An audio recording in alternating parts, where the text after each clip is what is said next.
Ces réseaux qu'on ne voit jamais, mais qui décident de tout. Une candidature qui n'existe sur aucun bulletin, aucune affiche, aucun communiqué officiel. Et pourtant, tout le monde en parle comme si elle était déjà lancée. Comment une candidature informelle peut-elle devenir, en coulisses, l'une des plus structurées du pays? La réponse, selon une enquête récente du magazine Jeune Afrique, tiendrait moins à un discours public qu'à un maillage discret de soutien à l'intérieur même de l'appareil d'État. Nous allons regarder de plus près comment fonctionnent ces réseaux d'influence. Pas qui les composent en détail, mais comment ils se construisent et pourquoi ils sont souvent plus déterminants que les discours officiels. Partie 1. Contexte et faits vérifiables. Reprenons d'abord ce qui est établi. Franck Biya, fils aîné du président Paul Biya, est régulièrement cité dans la presse et par des analystes comme un prétendant informel à la vice-présidence de la République, poste créé par la révision constitutionnelle du 4 avril 2026. Il ne s'agit pas d'une candidature déclarée officiellement. C'est une hypothèse largement relayée dans le débat public camerounais, sans confirmation institutionnelle à ce jour. Autre élément régulièrement rapporté par plusieurs médias, dont Jeune Afrique, la première dame, Chantal Biya, serait opposée à cette perspective. Là encore, il s'agit d'une information rapportée par la presse, pas d'une déclaration publique directe des personnes concernées. Ce que révèle surtout l'enquête de Jeune Afrique, c'est l'existence supposée d'un réseau de soutien à l'intérieur même du palais présidentiel et du gouvernement. Des relais qui permettraient de faire remonter des dossiers, de peser sur des nominations, d'orienter des décisions, sans jamais apparaître publiquement dans ce rôle. Nous n'allons pas ici reprendre la liste précise de noms que cite ce magazine. Vous pouvez consulter l'enquête complète de Jeune Afrique pour ce niveau de détail. Ce qui nous intéresse, c'est de comprendre le mécanisme lui-même. Partie 2. Le conflit. Deux logiques qui s'affrontent. Mais ce n'est pas tout. Car derrière cette question de réseau se joue un affrontement plus large entre deux logiques de légitimité. D'un côté, une logique dynastique et informelle. Celle d'un fils qui, sans jamais se déclarer candidat, bénéficierait d'appuis construits patiemment à l'intérieur de l'appareil d'État, loin des projecteurs. De l'autre, une logique de camp, celle qu'on appelle parfois la nangasphère, qui s'opposerait à cette perspective par crainte de perdre de l'influence si un nouvel équilibre de pouvoir venait à s'installer autour de la figure du fils. Selon Jeune Afrique, cette opposition se manifesterait notamment du côté de la première dame elle-même. Faut-il y voir un désaccord familial, une divergence de vision sur l'avenir institutionnel du pays, ou une rivalité de pouvoir plus classique entre deux camps qui se disputent l'héritage politique d'un même homme? La question reste ouverte, et chaque lecture a ses défenseurs parmi les observateurs. Ce qui est certain, en tout cas, c'est que cette tension illustre une réalité que peu de systèmes présidentialistes assument publiquement. La succession ne se prépare presque jamais dans la transparence. Elle se construit dans l'ombre, à travers des allégeances qui ne se déclarent jamais comme telles. Partie 3. Décryptage. Comment se construit un réseau de succession? Entrons maintenant dans une dimension encore plus intéressante de cette réflexion. Car lorsqu'on parle de succession politique, beaucoup imaginent immédiatement une scène presque hollywoodienne. Une réunion secrète dans une pièce sombre, quelques personnalités assises autour d'une grande table, des cartes étalées devant elles, un plan parfaitement organisé, chacun connaissant son rôle. La réalité, lorsqu'on observe les travaux de nombreux chercheurs en sciences politiques et les enquêtes journalistiques consacrées au système de pouvoir personnalisé, est souvent beaucoup moins spectaculaire, mais infiniment plus complexe. Les réseaux d'influence ne ressemblent pas toujours à des organisations parfaitement structurées. Ils ressemblent davantage à une toile d'araignée. Ou, pour parler avec une image bien de chez nous, à un grand marché camerounais un samedi matin. Vu de loin, cela paraît désordonné. Chacun marche dans sa direction. Les vendeurs parlent en même temps. Les clients négocient. Les motos passent. Les brouettes circulent. Les enfants courent. Et pourtant, sans qu'il existe un chef d'orchestre visible, tout finit par fonctionner. C'est souvent ainsi que les politologues décrivent les réseaux d'influence. Pas nécessairement une armée parfaitement disciplinée, mais une multitude de relations personnelles qui finissent par produire un effet collectif. Tout commence généralement par ce que les spécialistes appellent un point d'entrée. Dans les systèmes où le pouvoir est fortement personnalisé, celui qui aspire à jouer un rôle plus important ne s'adresse pas toujours directement aux institutions. Il passe souvent par des relais, des personnes de confiance, des intermédiaires, des personnalités déjà installées dans l'appareil administratif. Pourquoi? Parce que les institutions officielles possèdent des règles. Les réseaux informels, eux, fonctionnent surtout grâce à la confiance. La confiance devient alors une monnaie politique.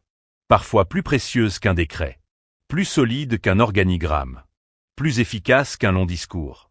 Au Cameroun, on connaît bien une vieille expression populaire. On dit souvent « Celui qui connaît quelqu'un finit toujours par trouver la bonne porte ». C'est une formule humoristique. Mais elle illustre un phénomène que l'on retrouve dans beaucoup d'administrations à travers le monde. Les relations humaines comptent. Et en politique, elles comptent souvent énormément. La satire commence justement ici. Imaginez une immense administration. Sur le papier, tout est parfaitement organisé. Chaque bureau possède sa plaque. Chaque directeur possède son cachet. Chaque procédure possède son formulaire. Chaque signature possède son emplacement. Tout semble fonctionner comme une horloge suisse. Puis arrive un dossier sensible. Et soudain, le dossier ne voyage plus uniquement dans les couloirs administratifs. Il voyage aussi dans les conversations, dans les coups de téléphone, dans les rencontres discrètes, dans les cafés, dans les cérémonies, dans les salutations, dans les fameux « on va voir ça ». Expression extraordinaire. Au Cameroun, lorsqu'un haut responsable dit « on va voir », personne ne sait exactement qui va voir, quand, comment, ni même quoi. Mais tout le monde comprend que quelque chose vient de commencer. C'est presque un langage parallèle. Une diplomatie du sourire. Un ministère invisible de la patience. Puis vient la deuxième étape. Le réseau commence progressivement à s'élargir. Non pas nécessairement parce qu'une personne recrute officiellement les autres, mais parce que plusieurs intérêts finissent par converger. Un ministre possède une compétence stratégique. Un conseiller maîtrise certains dossiers. Un directeur contrôle une administration importante. Un technicien connaît parfaitement les rouages. Un autre dispose d'un solide réseau territorial. Petit à petit, les interactions deviennent plus fréquentes. Les consultations plus régulières. Les échanges plus nombreux. Et sans qu'un acte officiel ne soit signé, une forme de coordination peut parfois apparaître. Attention cependant. Il serait faux d'imaginer que ces configurations fonctionnent comme une entreprise privée. Les chercheurs insistent souvent sur ce point. La plupart de ces réseaux restent mouvants. Ils évoluent. Ils se recomposent. Ils se transforment au gré des circonstances. Aujourd'hui alliés. Demain concurrents. Après-demain partenaires. Puis de nouveaux adversaires. La politique possède parfois la mémoire très courte. Chez nous, on dirait presque un championnat de vacances. Aujourd'hui, tu joues dans l'équipe rouge. Demain, tu portes le maillot bleu. Après-demain, tu arbitres le match. Et le week-end suivant, tu redeviens supporter. Tout cela sans que personne ne trouve cela vraiment étrange. C'est aussi ce qui rend les analyses politiques si délicates. Car les réseaux d'influence ne sont presque jamais totalement figés. Ils ressemblent davantage à des bancs de poissons. Ils changent constamment de direction. Tous ensemble. Sans qu'on sache vraiment lequel donne le signal. C'est pourquoi les journalistes d'investigation restent généralement très prudents.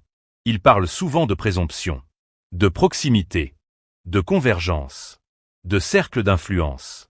Mais ils évitent d'affirmer qu'il existerait un commandement unique, sauf lorsqu'ils disposent de preuves solides. Cette prudence est essentielle.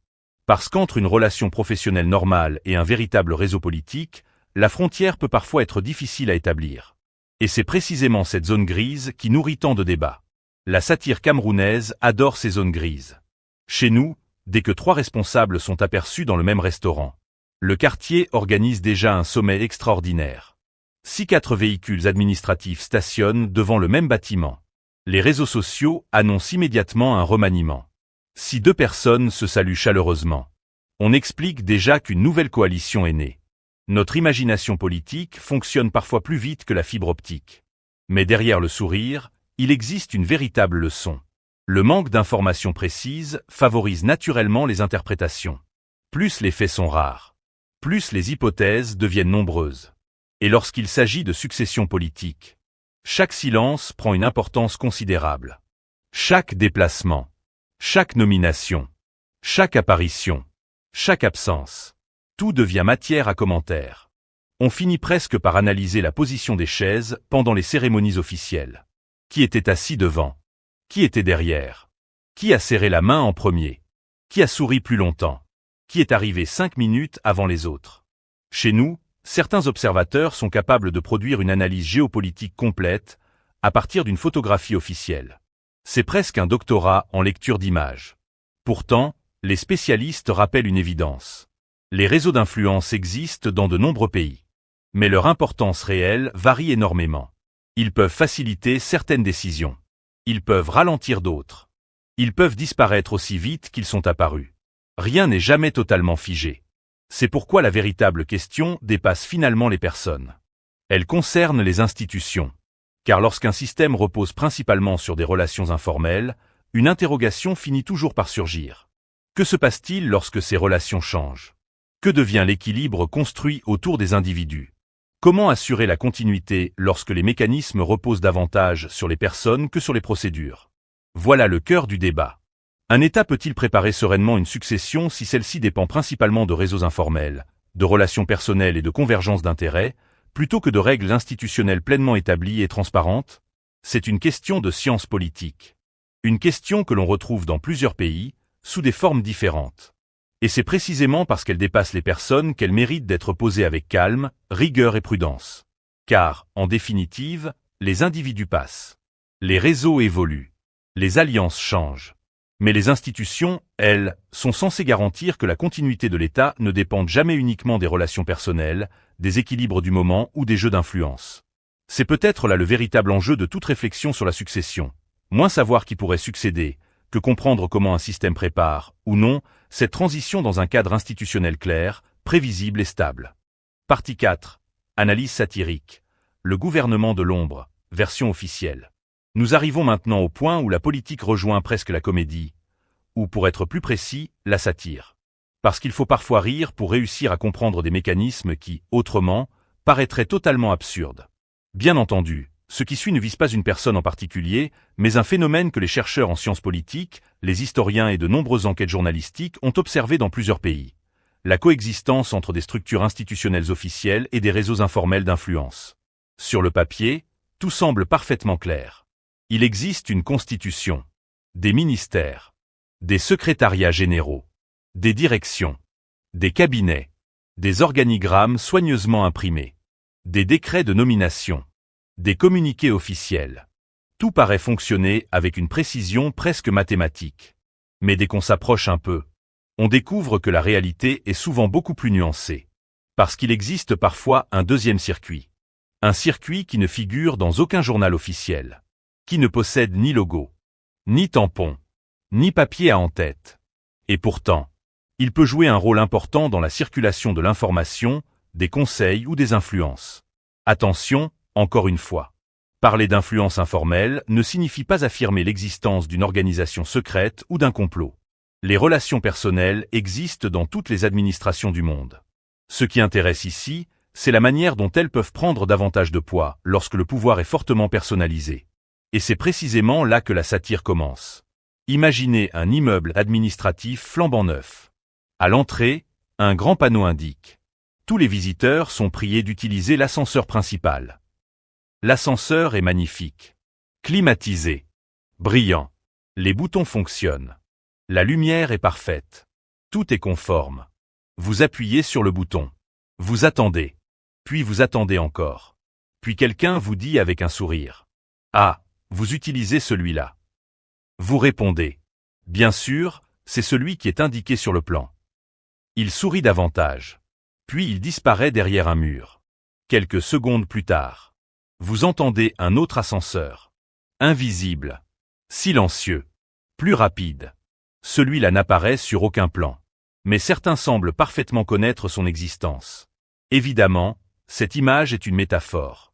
Elle illustre simplement l'idée que, dans certains contextes politiques, les circuits informels peuvent parfois sembler aussi importants que les procédures officielles. Chez nous, au Cameroun, on pourrait presque en rire. Parce que nous avons un sens extraordinaire de la débrouillardise. Quand une porte est fermée, quelqu'un connaît toujours une fenêtre. Quand la fenêtre est verrouillée, quelqu'un connaît le gardien. Quand le gardien est absent, quelqu'un connaît le cousin du gardien.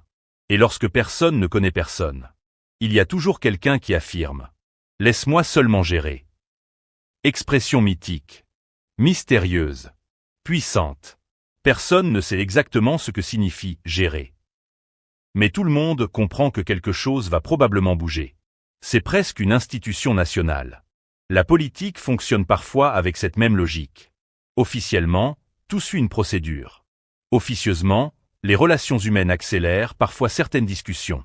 Encore une fois, cela ne signifie pas que les règles disparaissent. Cela signifie simplement que les interactions personnelles peuvent jouer un rôle important. Et ce phénomène n'est pas propre au Cameroun. Les politologues l'ont décrit dans plusieurs systèmes où les centres de décision gravitent fortement autour d'un nombre limité de personnalités. Plus le pouvoir est concentré, plus les réseaux de proximité deviennent stratégiques.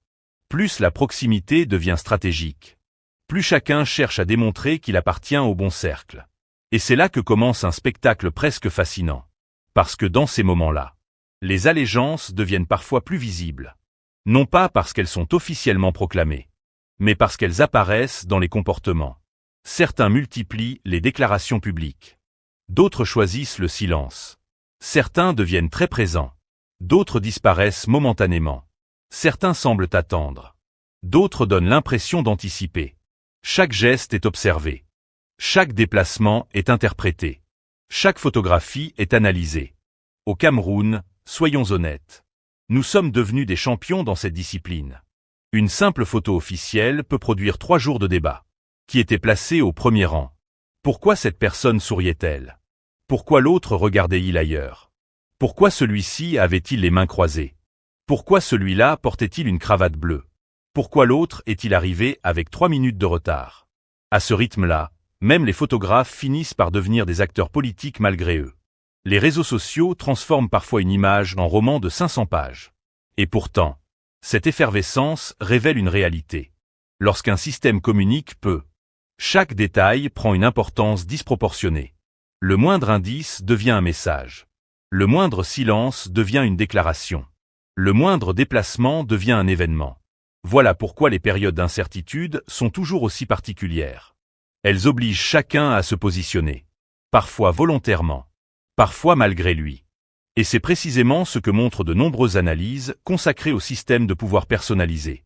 Lorsque le sommet devient moins visible, les équilibres internes deviennent davantage perceptibles.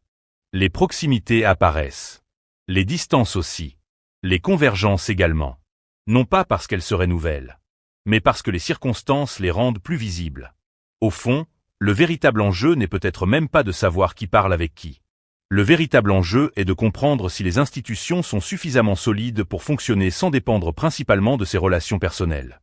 Car une démocratie mature ne repose pas sur des portes cachées. Elle repose sur des règles connues de tous. Elle repose sur des procédures transparentes. Elle repose sur des responsabilités clairement établies. Et surtout, elle repose sur une idée simple. Le citoyen ne devrait jamais avoir besoin de deviner où se prennent réellement les décisions. Conclusion. Au terme de cette analyse, plusieurs éléments méritent d'être distingués avec rigueur. D'un côté, des faits rapportés publiquement. Une enquête publiée par Jeune Afrique évoque l'existence d'un réseau d'influence qui se serait progressivement constitué autour d'une éventuelle perspective successorale.